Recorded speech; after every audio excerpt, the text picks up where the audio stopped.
तुम्ही छान दिसताय. धन्यवाद. आज 17 मे शुक्रवार. बघता बघता हा आठवडा संपत आलेला आहे. आपल्याला सोमवारी फक्त जर काही बदल करायची वेळ आली तर मी सांगेन. सोमवारी नाही, बुधवारी. सोमवार मंगळवार आपले सोमवारचा क्लास होणार आहे. वसुदेव सुतं देवं कंसचाणूरमर्दनं देवकी परमानन्दं कृष्णं वन्दे जगद्गुरुं.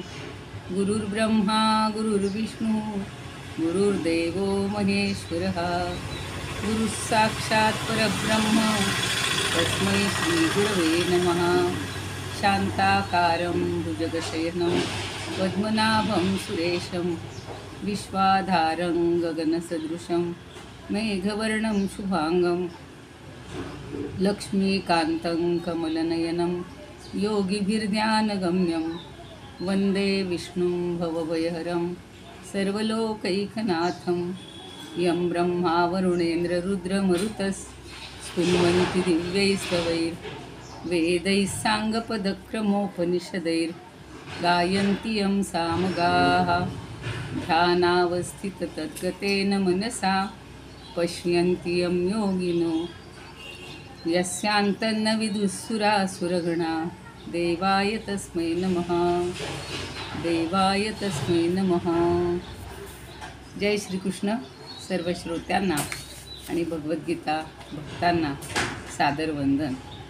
आपण 17वा अध्याय श्रद्धात्रय विभाग योग हा मनापासून ऐकलात सगळ्यांनी, त्यातलं समजून घेतलेलं आहे. आणि आता आपण 18व्या अध्यायाला सुरुवात करणार आहोत. तसं 17व्या अध्यायाच्या सुरुवातीलाच विनोबाजींनी जे काही मतं मांडलेली होती ती बरीचशी सुरुवातीला सांगितलेली होती. आजच्या या सामुदायिक किंवा आपल्या समाज जीवनामध्ये कोणकोणत्या गोष्टी सगळ्यात महत्त्वाच्या आहेत तर यज्ञ, दान, तप, आहार या सगळ्या गोष्टी त्रिविध त्यांनी सांगितलेल्या होत्या. श्रद्धाच त्रिविध आहे. आपल्याला भगवंतांनी सांगितलेले की सात्विकी, राजसी आणि तामसी या सर्व प्रकारच्या त्रिविध श्रद्धांचा प्रत्यक्ष कुठे कुठे कसा वापर करायचा. आपण यज्ञ म्हणून जरी आता यज्ञ संस्था जरी आज राहिलेली नसली तरी सगळीकडं स्वच्छता, शुद्धता ठेवणं हे सुद्धा आपलं काम आहे. म्हणजे यज्ञ म्हणजे वेगळा यज्ञ काही आपल्याला करायची आवश्यकता नाही. किंवा सृष्टीची जी झीज होती आहे, कालच पाहिलं की आता इतका उन्हाळा आहे, आपल्याला घरामध्ये अगदी पंखा फुलवर सोडला तरीसुद्धा हवी तशी हवा मिळत नाही. पण तेच जर डोंगरावर जाऊन आपण त्या हवेचा आनंद लुटला तर आपल्याला कळतं की नैसर्गिक हवेचा किती फायदा आहे. आणि त्या ठिकाणी जर आपण शुद्धता ठेवली, ज्या ज्या ठिकाणी जातो तिथे तिथे जर आपण ही कर्तव्य भावनेनं स्वच्छता ठेवली, म्हणते मी, केलीपेक्षा ठेवली. खूप लोक येतात, सगळ्या वस्तू टाकतात, बाटल्या टाकतात, रॅपर्स टाकतात, खाल्लेल्या डिश, चमचे, काय सगळं सगळं सगळं ब्रह्मांड तिथे असतं. तर आपण एक सेवा करणं हा आपला एक यज्ञ आहे. समाजाचं ऋण फेडण्यासाठी असं आपण काही गोष्टी करायला पाहिजेत. आपल्या आई वडील, मित्र, गुरु यांच्यासाठी सुद्धा ते आपल्यासाठी झिजत असतात, तर त्यांच्यासाठी पण आपण काहीतरी सेवा केली पाहिजे. म्हणजे विनोबांचं म्हणणं आहे की तुम्ही वेगळं काही करू नका, पण रोजच्या दैनंदिन जीवनात छोट्या छोट्या आपल्या कामातून सुद्धा ही सगळ्यांची सेवा ही व्हायला पाहिजे. आणि म्हणून त्यांनी सेवा करणं, मदत करणं हे सगळ्यात महत्त्वाचं मानलेलं आहे. आणि दान म्हणजे सुद्धा सृष्टीची झीज भरून काढण्यासाठी मेहनत करायची किंवा सगळ्यांना मदत करायची, हेच एक प्रकारचं दान आहे. आणि अजून एक संस्था म्हणजे त्यांनी सांगितलेलं आहे की शरीराचीही दिवसेदिवस झीज होत असते. आणि आपल्याला शरीर, समाज, सृष्टी आणि शरीर या तिन्ही संस्थांचं आपण काय देणं लागतो ते त्यांनी खूप सुंदर सांगितलेलं आहे की देवा, तू जशी मला चादर दिलीस तशी मी तुला परत देऊन चाललो. नीट तपासून घे ही चादर. चादर म्हणजे आपल्या देहाला त्यांनी म्हटलेलं आहे. आणि केवढी सफलता आहे की सफलता प्राप्त व्हावी यासाठी यज्ञदान तपांचा हा त्रिविध कार्यक्रम आखला पाहिजे असं ते म्हणतात. मग जी सेवा करू ती यज्ञरूप असणार आहे, देहासाठी, समाजासाठी आणि सृष्टीसाठी. त्यासाठी काही भोग घ्यावा लागेल. आता भोग म्हणजे आपल्याला फक्त उपभोग, वाईट अर्थी अर्थ नाही घ्यायचं. तर आपल्याला जे जे काही लागतं, उदरभरण नोहे जाणी जे यज्ञकर्म, म्हणजे आपल्याला अन्न लागतं पण ते यज्ञकर्म समजून आपण घेतलं पाहिजे. परवाच गुलाबराव महाराजांचं एक उदाहरण म्हणजे एक प्रसंग ऐकला, वाचला, म्हणजे की त्यांना एके दिवशी आपल्या देवाला पुरणपोळीचा नैवेद्य द्यावा वाटतो आणि त्यांची सावत्राई म्हणती, तुझ्या देवाला आणि तुला आता पुरणपोळी हवी काय, जा जाऊन शेण खाऊन ये. आणि तो बिचारा लहान असतो, जातो आणि गोठ्यामध्ये जाऊन सरळ शेण खाऊन येतो. कल्पना करा, त्याला त्याचं काहीही वाटलेलं नाही. म्हणजे आहारामध्ये मला हेच पाहिजे, मला तेच पाहिजे. आपण सगळ्या संतांची अशी उदाहरणं, श्रीधर स्वामींचं ऐकलं आहे, समर्थांचं ऐकलेलं आहे. समर्थ तर ती सगळी शिदोरीच पाण्यात बुडवून घ्यायचे, म्हणजे चव हा प्रकार ठेवायचाच नाही. मग त्यांना शेणसुद्धा ते गोड लागलेलं आहे पुरणपोळीसारखं, कारण पुरणपोळी समजूनच त्यांनी ते खाल्लं असेल. तर अशी सात्विक श्रद्धा ही आपली पाहिजे आहे. राजस आणि तामसचा आपण त्याग करायचा. कुठलीही गोष्ट म्हणजे कुठलंही कर्म हे निष्काम बुद्धीनं करायचं. शास्त्रविधीनं सांगितल्याप्रमाणे ज्या ज्या गोष्टी करू त्यामुळे आपली चित्तशुद्धी होते. मग तशीच आहारशुद्धी पण ठेवली पाहिजे. यात यामम गतरसम तेही आपण पाहिलेलं आहे. पूती पर्युषितंचयत, तशा प्रकारचं अन्न आहार खायचा नाही, ताजं ताजं. आता ज्याला मिळतच नाही तो काय करणार, त्याला तेही खावं लागतं. पण मग त्यामुळे त्यांचं मन हे सात्विक बनत नाही, तामस बनत राहतं. तर समुदायाची पण आहारशुद्धी पाहिली पाहिजे. काल परवाच पेपर याच्यामध्ये टी व्हीवर वाचलं, कुठल्या तरी देवाचा भंडारा झाला आणि हजारो लोक किंवा शेकडो लोक हे ॲडमिट झालेले आहेत हॉस्पिटलमध्ये. म्हणून मी जे म्हणते की सामुदायिक शुद्धी, सामुदायिक आहारशुद्धी हा अत्यंत महत्त्वाचा भाग आहे. जिथे जिथे असे प्रसाद म्हणून बनवले जातात तिथे किती काळजी घेतली पाहिजे आहे. बघा आता गडावर, शिवथरगडला किंवा अन्य मोठ्या ठिकाणी, गाणगापूर असेल, अशा अक्कलकोट, सगळ्या ठिकाणी ही खूप स्वच्छता आणि शुद्धता ही फार महत्त्वाची असते. आणि म्हणून मांसाशनाचा शक्यतो त्यांनी त्याग करायला सांगितलेला आहे. लोकांना हल्ली मांसाहार फार आवडतो, पण त्याच्याबद्दल आपण जास्त न बोलता शक्य तेवढं आपला शाकाहार आपण घ्यावा, आहारशुद्धी ठेवावी आणि आपलं वैयक्तिक जीवन आणि सामाजिक जीवन या दोहोंचा कुठेतरी मेळ घातला पाहिजे. सकाळी फिरायला जातो, प्रत्येकजण आपल्या दारातला, अंगणातला कचरा हा रस्त्यावर आणून लावत असतात. मग तो गोळा करून तरी ठेवावा, म्हणजे कचरा गाडी येईल ते. पण आपलं दार स्वच्छ करायचं, अंगण स्वच्छ करायचं आणि रस्त्यावर सगळा कचरा लोटायचा, तर हे पण बरोबर नाही. मग कुणी व्यक्तीला महत्त्व देतात, कुणी समाजाला महत्त्व देतात. पण व्यक्ती आणि समाज ह्याच्यामध्ये भेदच नाही आहे, कारण अनेक व्यक्तींचाच एक समाज बनत असतो. आणि म्हणून हे असे सगळे जे काही प्रसंग येतात तर ते तसे येऊ नयेत. आणि आपलं यज्ञमय जीवन हे ईश्वरार्पण करण्यासाठी आहे. परमेश्वराची अनेक नावं आहेत, त्यातलं ओम तत्सत याचा खूप छान उल्लेख आपल्याला केलेला आहे. सत म्हणजे परमेश्वर आणि तोच ओम, आणि तत् म्हणजे ते, अर्थात ते काही आपल्यापेक्षा वेगळं नाही, ते सृष्टीपासून अलिप्तही नाही, त्यामधलाच भाग एक आहे. या वैदिक नावाचा कसा उपयोग करायचा आणि त्यातून आपलं जीवन हे यशस्वी करायचे. मुख्य म्हणजे आपला अहंकार बाजूला ठेवायचा. अशा सगळ्या गोष्टी भगवंतांनी सांगितलेल्या, विनोबांना ज्या पटल्या त्याही त्यांनी काही आपल्याला सांगितल्या. आणि आई जशी आपल्याला आपल्या मुलाला अगदी पोटाशी धरत असते त्याच्या प्रेमामुळं, तसाच आपण पण भगवंताचं एक लेकरू आहे असं समजून त्याला आपल्यासाठी यातना न देता त्याला जे पसंत पडेल, त्याला जे आनंद वाटेल अशा गोष्टी करूयात. आता आपल्याला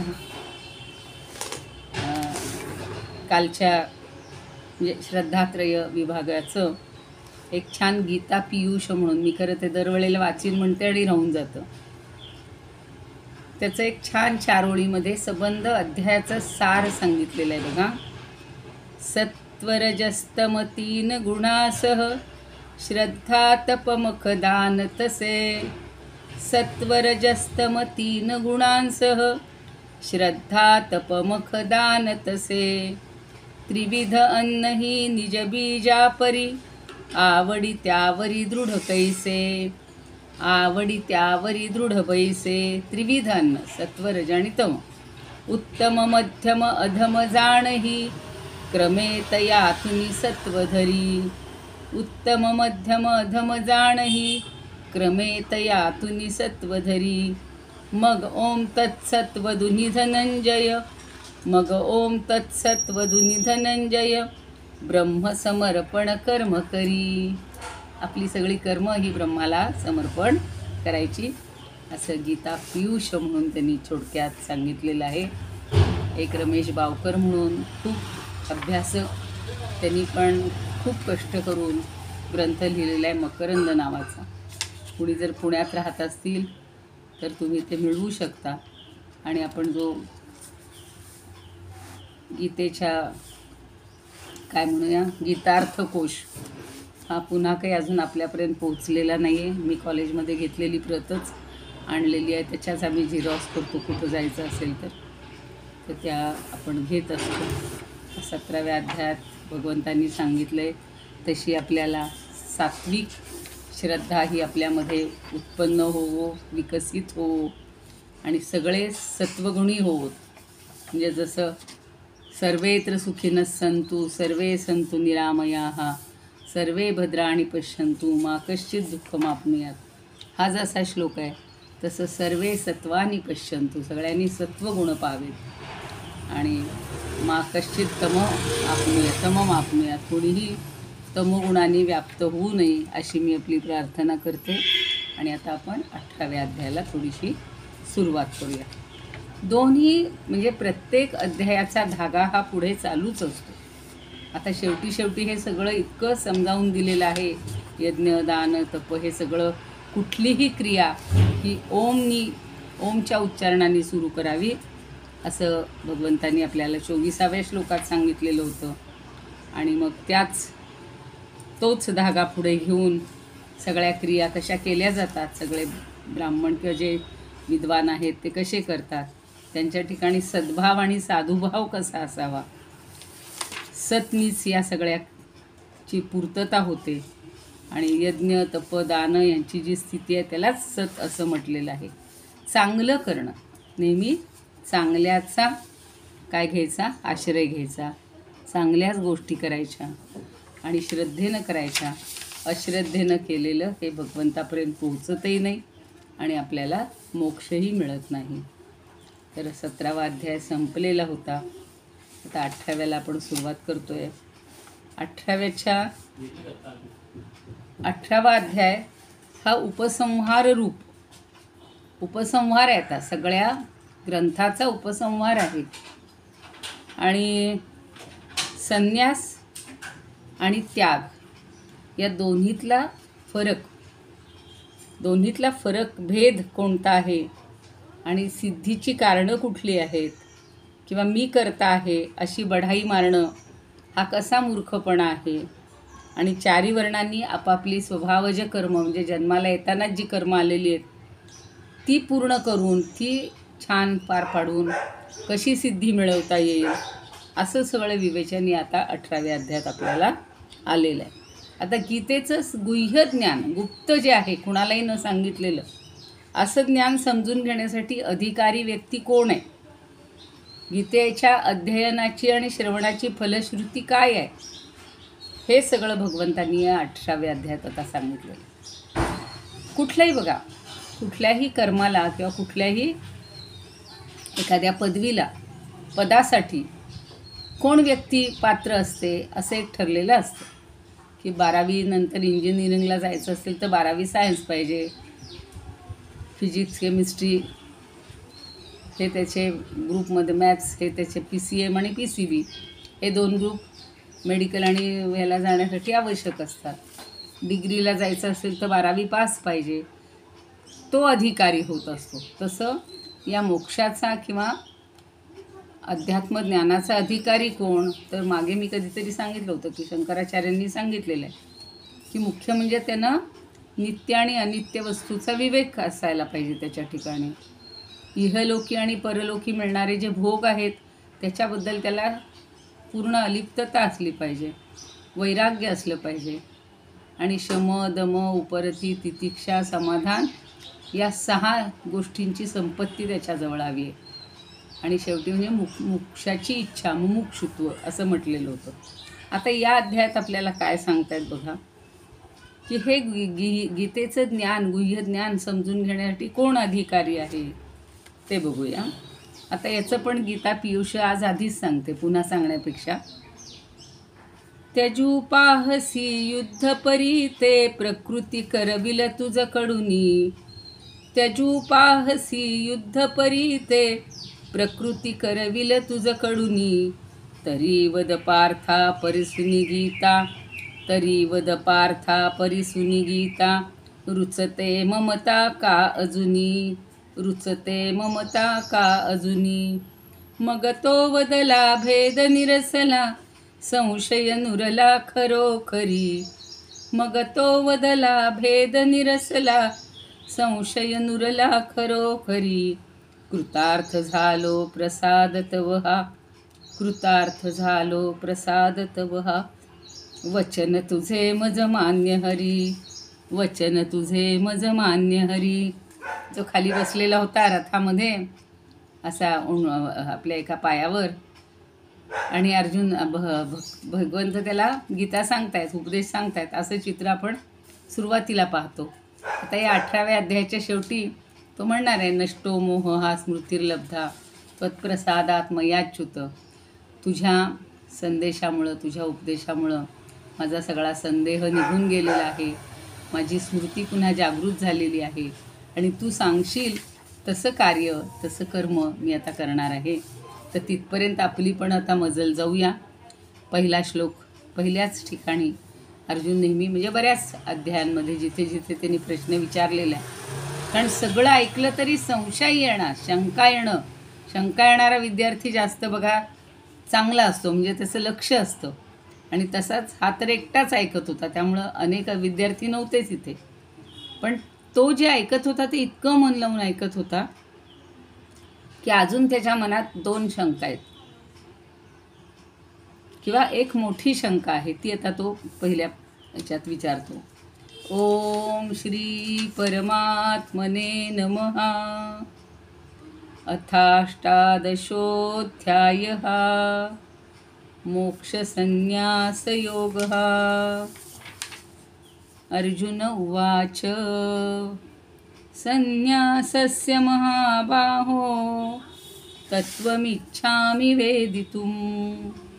त्यागस्य च ऋषिकेश पृथक् केशिनिषूदन. बघा आता तो काय विचारतोय. संन्यासस्य महाबाहो. महाबाहो हे भगवंतालाच लावलेलं आहे की तुझे महाबाहू आहेत, अशा महाबाहो. ऋषिकेश. ऋषिकेश हे पण श्रीकृष्णाचं विशेषण आहे. ऋषिक म्हणजे इंद्रिय, आणि त्याचा ईश म्हणजे ताब्यात ठेवणारा. आजच सकाळी भागवतातलं वाचत होते की त्या रुक्मिणीनं श्रीकृष्णाला का वरलं. श्रीकृष्णाला ती अगोदर, म्हणजे श्रीकृष्ण तिला उगाचच म्हणतो की तू कशाला माझ्याशी लग्न केलीस, एवढे इतके श्रेष्ठ संपत्तिवान, कितीतरी राजे होते, शिशुपालापासून सगळ्यांची नावं घेतलेली आहेत, आणि त्यांची तुला वरण्याची इच्छा होती, तुझ्या भावालासुद्धा तुला त्या राजांना देण्याची इच्छा होती, आणि तू माझ्याशी कशाला लग्न केलंस. तुला काय माझ्याकडून सुख, संपत्ती, समृद्धी काही मिळणार नाही म्हणते. असं इतकं चिडवतो तो, तिला थट्टा करतो. आणि मग ते सगळं ऐकल्यानंतर ती अगदी, म्हणजे तिला वाईट वाटतं की आपण एवढं ह्याच्यावर प्रेम केलं, ह्याच्या गुणांवर प्रेम करतो, याच्या सगळ्या श्रेष्ठत्वावर प्रेम करतो, आणि यांनी मला असं का म्हणावं, म्हणजे माझ्या मनात काही किंतु आला आहे का, यांच्या मनात माझ्याबद्दल शंका आली का, असे म्हणून ती फार बेशुद्ध पडते. आणि ती बेशुद्ध पडल्यानंतर तिला प्रेमानं तो उठवतो आणि म्हणतो, अगं मी तुझी थट्टा केली, नवरा बायकोनी कधीतरी थट्टा करावी ना, कधीतरी मी कौटुंबिक ह्याच्यात शिरलो आणि तुला असं उगाचच म्हटलो. मला माहिती आहे की तू खूप चांगली आहेस, तू फक्त माझ्याबरोबर. मग तिनं जे सगळं सांगितलेलं आहे की तुम्ही मला श्रेष्ठ पती कसे, तर तुम्हीच हे जे आपण सगळं रोज वाचतोय ऐकतो तेच, की तुम्हीच या विश्वाचे कारण आहात. तुमच्यापासूनच सगळं निर्माण होते, तुमच्या अधीन सगळं विश्व आहे. आणि मग त्या जे तात्पुरती ज्यांच्याकडे समृद्धी आहे, संपत्ती आहे, ते थोडेच असे चिरंतन होणार आहेत. तर त्यांच्याशी मी विवाह करून काय करू? मला भौतिक संपत्ती समृद्धी नकोच होती. मला प्रत्येक महिलेनं किंवा प्रत्येक स्त्रीनं, प्रत्येक काय म्हणू आपण पत्नीनं वाचावा असा तो अध्याय आहे. खरं सांगते 10व्यातला काहीतरी 60वा वगैरे आहे. खूप सुंदर. म्हणजे मग आणि तिच्या सगळ्या भावना तो समजून घेतो आणि म्हणतो की मला माहिती होतं तू तशी फार चाणाक्ष आहेस, हुशार आहेस आणि म्हणूनच मी तुझ्याशी विवाह केलेला आहे. मला तू अत्यंत आवडलेली आहेस. इथं का म्हणायचे की ही जी तत्त्व आहेत ही समजून घेण्यासाठी हा अर्जुनसुद्धा इतका उत्सुक आहे, जे ती पत्नी म्हणून त्याच्याकडून सगळं समजून घेते आणि त्याला ती सगळं समजावून देते. आता हा काय म्हणतो बघा, संन्यासस्य महाबाहो. हे महाबाहो हे आधी पहिले एक विशेषण आहे आणि दुसऱ्या ओळीला ऋषिकेश. मी सांगितलं तसं आपल्या इंद्रियांवर ताबा असणारा अंतर्यामी. अजून एक विशेषण आहे केशी निषूदन, केशी दैत्याला मारणारा. अजून एक आता इथं संधी बघा, तत्वम इच्छामी. मी तत्व इच्छितो, तत्व जाणू इच्छितो. वेदितुम जाणण्यासाठी किंवा जाणू इच्छितो. कसं? पृथक वेगळंपणानं. कशाचं? त्यागस्य च ऋषिकेश. आणि पहिल्यांदा म्हणले संन्यासस्य. संन्यासस्य त्यागस्य च असा तो मुख्य शब्द आहे. म्हणजे संन्यास म्हणजे काय आणि त्याग म्हणजे काय याचं पृथक पृथक वेगळेपण. वेदितुम इच्छामी, मी जाणू इच्छितो. मग त्याला 3 विशेषणं लावली. हे महाबाहो, हे ऋषिकेश म्हणजे सगळ्या अंतर्यामी वसणारा, सगळ्या इंद्रियांवर नियंत्रण ठेवणारा. केशी निषूदन म्हणजे केशी दैत्याला ठार मारणाऱ्या. अरे भगवंता, संन्यास आणि त्याग या दोन्हींचं वेगवेगळं तत्त्व मी तुझ्याकडून जाणून घेण्याची इच्छा करतो. इच्छामी, तत्वम इच्छामी. वेदितू म्हणजे समजण्यासाठी. मला तुझ्याकडून हे समजून घ्यायचं आहे की त्याग म्हणजे काय आणि संन्यास म्हणजे काय, त्या दोन्हीत काय फरक आहे. आता सगळे म्हणतात ना, मी एवढा सगळा त्याग केला, माझ्या सुखाचा त्याग केला, लोक सारखे सांगत असतात. आणि मग संन्यास म्हणजे तरी काय, ते जरा एकदम वेगळं आहे का? संन्यासाची काय कल्पना आहे आणि त्यागाची काय आहे हे मला व्यवस्थित सांग. आता विनोबा म्हणतात, संन्यासाचे कसे तत्व, त्यागाचेही कसे असे, मी जाणू इच्छितो कृष्णा, सांगावे वेगवेगळे. ते वेगवेगळं सांग. मला अशी मिसळ करू नकोस, मला गोंधळ करून देऊ नकोस. ही दोन्ही तत्व मला स्वतंत्रपणे सांग. संत तुकाराम म्हणतात, विनविता विनय भावे, प्राणगोपीचा गौरवे, म्हणे अर्जुन संन्यास, महाबाहो नेदी त्रास, अहो तत्वते स्मरते, जाणे अज अव्ययाते, त्यागाचे ही ऋषिकेशा, केविनी बोलसी कैसा, माझ्यावरून तुकयाचे, देह जंतू उद्धारायाचे. हा देहरूपी एवढासा जंतू आहे, म्हणजे हा देह छोटासा आहे, तर त्याचा उद्धार कसा करायचा, मग हा त्याग कसा आहे आणि संन्यास कसा आहे ते मला सांगा.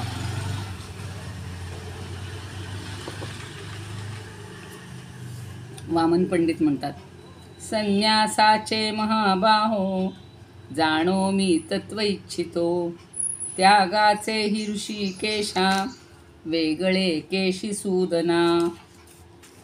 मुक्तेश्वर म्हणतात, संन्यासाचे दीनोद्धरण पटो, तत्व इच्छितो जाणो. दीनोद्धरण पटो, काय हे दिले त्याला विशेषण, दीनांचं उद्धार करणारा, त्याच्यात पटू असलेला.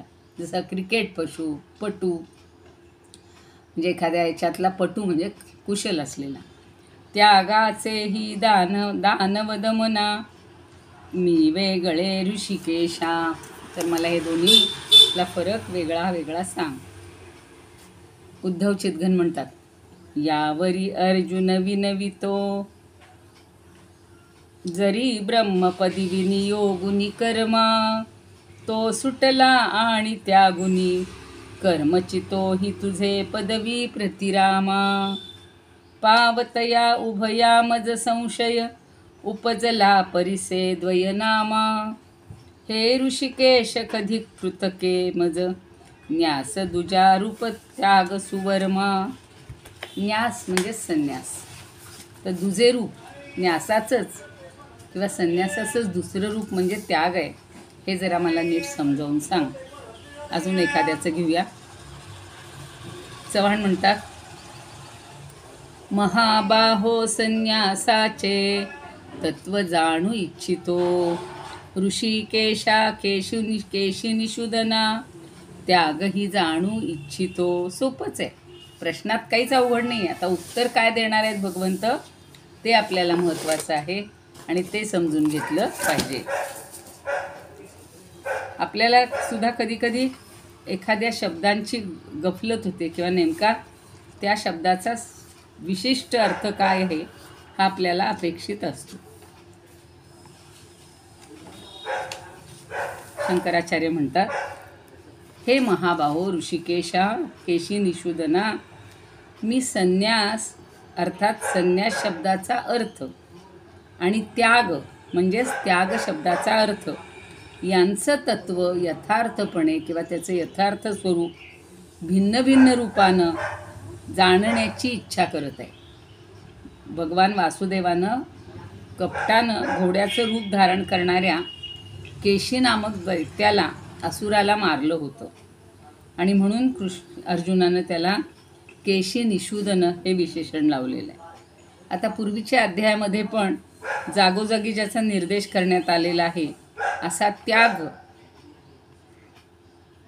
आणि संन्यास, नेहमी कर्मफल त्याग सारखा आलाय, पण त्याची स्पष्टता आत्तापर्यंत झालेली नाही.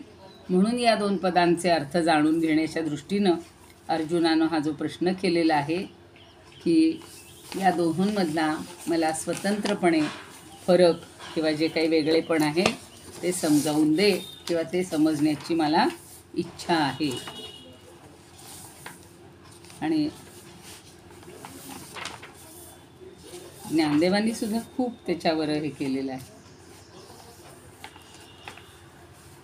आता बघा, ज्ञानदेव सुद्धा काय म्हणतात, हा जी संन्यासू आणि त्यागू, या दोही एक अर्थी लागू, जैसा संघातू आणि संघू, संघातेची बोलीजे. दोन्ही एकाच अर्थाने, संघात म्हणजे समुदाय आणि संघू म्हणजे पण समुदाय, हे जसं एकाच अर्थानं वापरलं जातं तैसेची त्यागे आणि संन्यासे, त्यागूची बोलीजे तू असे. आमचे तव मानसे, जाणीजे हे चिखा, काही अर्थभेदू, तो देव करो तू विशदू, तेथ म्हणती श्री मुकुंदू, भिन्नची पै हे. मुकुंद सगळी त्याची विशेषणे छान दिलेली आहेत. इही दोही कीरशब्दी, त्यागुची बोलिले त्रिशुद्धी, परिकारण येथभेदी ये तुलेची. जे निपटुनी कर्म सांडिजे, ते सांडणे संन्यासू म्हणिजे, आणि फळ मात्र का त्यजिजे, तो त्यागुगा. फळ त्यागायचे त्याला त्याग म्हटलेलं आहे आणि एखादी गोष्ट सांडून टाकणे म्हणजे फळ मात्र का त्यजिजे, तो त्यागू का, आणि ते सांडणे संन्यासू म्हणजे एखादं कर्म सोडून द्यायचं म्हणजे त्याच्यात पुन्हा जीव गुंतवायचा नाही. त्याला काय म्हणायचं, म्हणजे देवा संन्यास आणि त्याग या दोन्ही शब्दातून एकच अर्थ निष्पन्न होतो. जसा संघात आणि संघ हे दोन्ही शब्द एकाच अर्थाचे आहेत किंवा त्याग आणि संन्यास या दोन्ही शब्दांनीही त्यागच दाखवण्यात येतो असं आम्हाला वाटतंय, असं अर्जुन विचारतोय.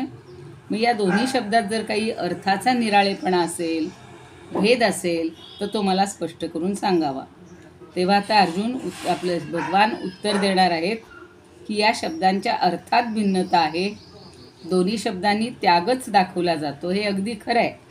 पण त्याच्या अर्थात भिन्नता उत्पन्न होण्याचं कारण इतकंच आहे की कर्म अगदी घासून पुसून झिडकारून टाकायचं, पुन्हा त्याच्यात जीव गुंतवायचा नाही, त्याला संन्यास म्हणायचं. आणि केवळ कर्मफळाची कामना न ठेवणं याला त्याग म्हणतात. म्हणून कोणत्या कर्मफळाचा त्याग करायचा आणि कोणतं कर्मच टाकून द्यायचं त्याचं आता विवरण पुढच्या श्लोकापासून भगवंत करणार आहेत. आपल्याला इथपर्यंत फक्त आज सुरुवात केलेली आहे. आता सोमवारपासून कळू काही जर बदल असेल नाही, सोमवारचे तर क्लास होणार आहेत इथे, फक्त नंतर जर बुधवारी माझं थोडं एक काम आहे तर त्यावेळेला सकाळच्या वेळेला जर आवरलं तर आम्ही 11 वाजता घेणार असतो, पण नाही तर मग दुपारी घ्यावं लागेल, एवढं पण बघूया. योगेशं सच्चिदानंदं वासुदेवं रजप्रियं धर्मसंस्थापकं वीरं कृष्णं वन्दे जगद्गुरुं. कृष्णाय वासुदेवाय हरये परमात्मने प्रणतः क्लेशनाशाय गोविंदाय नमो नमः. ओम पूर्णमद पूर्णमिदं पूर्णात् पूर्णमुदच्यते पूर्णस्य पूर्णमादाय पूर्णमेवावशिष्यते. ओम शांती शांती शांती.